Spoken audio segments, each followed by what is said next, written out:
I asked them what happened. They were very clear that everything happened really quickly. They came in, they shouted, they cleared the restaurant, and they said that they were detained. And welcome back to Square Off. That was an attorney who spoke with some of the 39 employees arrested in federal immigration authorities' raids on Zip sports grills across the valley. The chain was slowly reopening restaurants this past week. As we speak, on Friday morning, just 4 of the employees have been charged in what federal prosecutors say is a sweeping investigation. The Square Off journalist panel steps in now to discuss the takeaways from those raids and other immigration actions. Joining us, Jessica Boehm, reporter with Axios Phoenix, and Elvia Diaz, former Arizona Republic editorial page editor, now independent journalist for the Substack Notas con Elvia Diaz. Welcome back to Square Off. Thank you for having us. I should say, in addition to the Zips raid, we also learned that ICE paid $70 million for a West Valley warehouse the size of 7 football fields, presumably for detentions. We're going to talk a bit more about that in just a moment. Elvia, you were at the scene of one of the Zips. What stands out to you and what you saw there?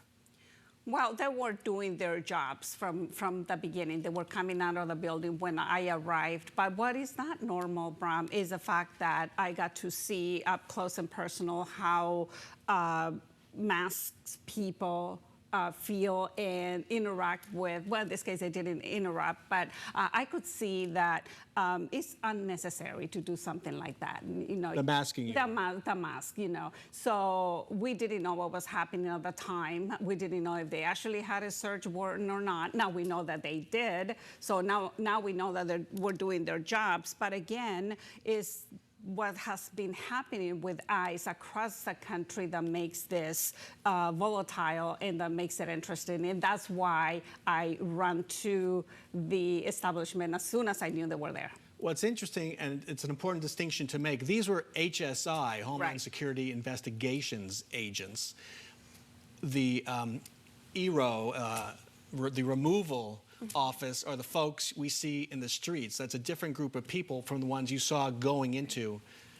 In an operation like this is exactly what you expect from any president, really. They're targeted operations. They go, they investigate, they get a search warrant, a judicial one and an executive one, which is a huge difference there. And then you go and execute. I would say that's the normal process, the expected process. And so that's what happened here. The issue is that we have seen was playing out across the country, especially in Minneapolis, where you have an ICE, again, there's a difference, right? But you have an ICE agency that is rogue, that is going out on the streets, targeting people of color. And I say people of color because they're not respecting legal status of people. So that's the combination that makes this newsworthy. I mean, we would not be talking about it if they were just a normal operation that they executed. We saw something similar from former Sheriff Joe Arpaio back in, I think, 2008 at the Uncle Sam's restaurant. We sure did.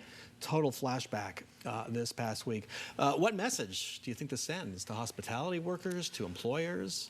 Well, I think everyone has already been a little on edge, right? There was a story in the beginning of January in the Bulwark that really sent people into a panic that said that Phoenix was going to be the next place after Minneapolis where immigration enforcement was going to pick up. Even before that, I think we all have expected that it would happen at some time during this election year.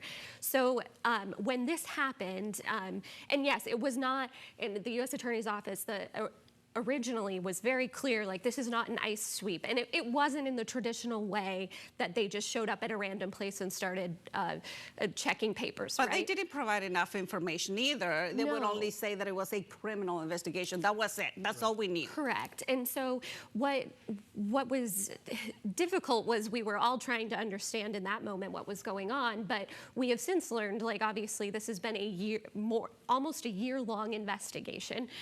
But again, it didn't matter in that moment because of the fear that it already was existing. We saw demonstrations break out across the valley, and I would expect that to continue. This was like a shock point, and depending on what happens next, and obviously ICE has just purchased a warehouse here, like, that fear it will continue. And it's in West Valley, and Surprise, and the Arizona Republic just confirmed. Correct. It's going to be a detention center. Yes, a 1,500-bed processing center for ICE is what the Republic was able to report this morning. So the Zips raid was the fourth of a restaurant chain in the last 7 months or so. But we haven't seen the large deployments like we've seen in Minneapolis or Chicago. What do you think might be going on?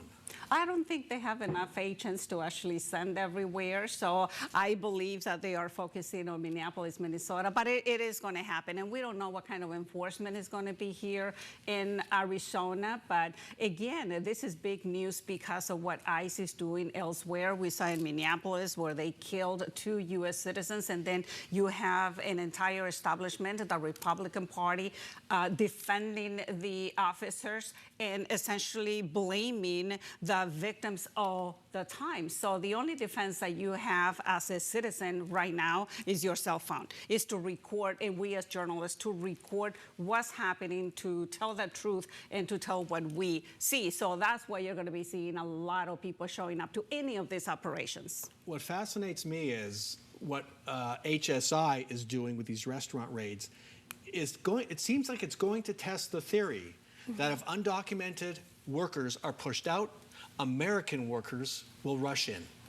Right. What do you think about that? No, I had the same thought. Like, obviously, knowing that this investigation started back in March, that's right after the president took office. And obviously, the talking point was that these resources, these agents, were going to be focused on the very worst criminals. This is not that. So, but that has been the change, right? That now we're talking about, it's about jobs. And we need to, stop undocumented people from taking jobs that Americans would fill. There are so many undocumented workers in our economy in Arizona. It will be very fascinating to see whether that is something that's going to work out for the administration's theory.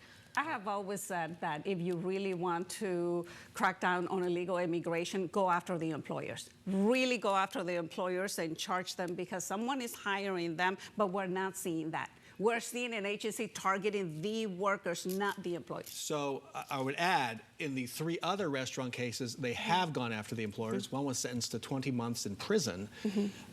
In this one, they haven't yet announced any charges against the employer. I think it's just they are slowly rolling it out. Right, they might. It is still possible. Let's move on. State politics. Democratic Governor Katie Hobbs threw a Democratic AG, Kris Mayes, under the bus over Mayes' comments on Arizona's self-defense law, how it relates to ICE. Here's what Hobbs told reporters. Let's listen. I'm not going to litigate her remarks. I think they were inappropriate, and I think she should retract them. If she's had to do as much explaining as she has, it didn't hit the mark. If she has to do all that explaining as she has, it didn't hit the mark, the governor said. Governor Hobbs appeared to be well prepared for that question. Why did she call out her fellow Democrat? I mean, this is exactly the difference that they've adopted since they've been elected. Like, Attorney General Mayes has been quick to go after the president, quick to say things that have, in this case, been taken to a very controversial place.